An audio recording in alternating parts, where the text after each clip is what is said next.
Καλημέρα και καλώς ήρθατε στο πρώτο βίντεο του καναλιού.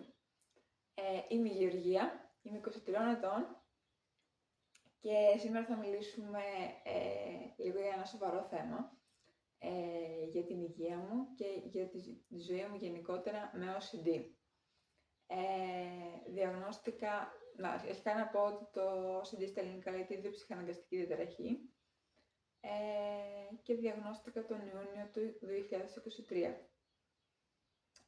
Τα πρώτα μου συμπτώματα κράτησαν περίπου λίγο περισσότερο από 6 μήνες και αφορούσαν γενικά το ότι φοβάμαι μη χάσω κάτι, φοβόμουν να πετάξω σκουπίδια, φοβόμουν να κάνω μπάνιο,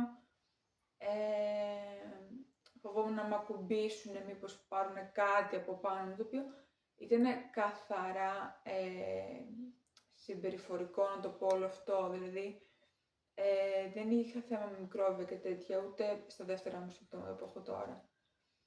Και κάπου εκεί τον Ιανουάριο του 2024 περνάνε αυτά τα συμπτώματα και έρχονται σιγά σιγά αυτά που έχω τώρα, που έχουν να κάνουν πιο πολύ με την καθαριότητα, να πλύνω περισσότερες φορές τα χέρια μου, περισσότερη ώρα στο μπάνιο, να καθαρίζω περισσότερες φορές τα πράγματά μου.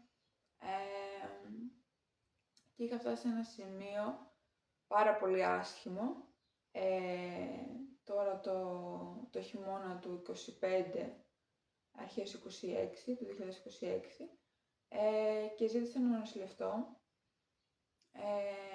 και νομίζω πήρα την πιο κατάλληλη απόφαση και την πιο σωστή απόφαση που έχω πάρει τους τελευταίους μήνες, μην πω χρόνια. Νοσηλεύτηκα στο Πανεπιστημιακό Νοσοκομείο των Ιωαννίνων, που σπουδάζω και εδώ, και εκεί συνάντησα, η αλήθεια είναι, εξαιρετικούς ανθρώπους, τόσο από τους νοσηλευτές όσο και από τους γιατρούς, και βοηθήθηκα πάρα πολύ από την άποψη του ότι υπήρχε ασφάλεια, νιώθω ασφάλεια και υποστήριξη σχεδόν από όλους. Πήγε πάρα πολύ καλά, η νοσηλεία μου διήρκησε περίπου 2 μήνες και μπορώ να πω ότι ήταν από τις πιο ήρεμες περιόδους της ζωής μου με αυτά τα συμπτώματα. Και ναι, δεν ξέρω τώρα αν θέλετε να με ρωτήσετε κάτι για την νοσηλεία, για το OCD, είναι το πρώτο βίντεο όπως είπα. Και θα αφήσω το Instagram μου, θα αφήσω το TikTok, να δείτε αν θέλετε περισσότερο περιεχόμενο. Αυτά. Θέλω να πω ότι έχω ηρεμήσει πάρα πολύ. Δεν έχω τόσο έντονες σκέψεις, δεν έχω τόσους ψυχαναγκασμούς και καταναγκασμούς να κάνω. Δεν λέω ότι δεν υπάρχουν, δεν λέω ότι δεν θα συγχαθώ κάτι. Όπως είπα, δεν έχει να κάνει με μικρόβια, αλλά με συμπεριφορικό κομμάτι, λόγω συμπεριφορών.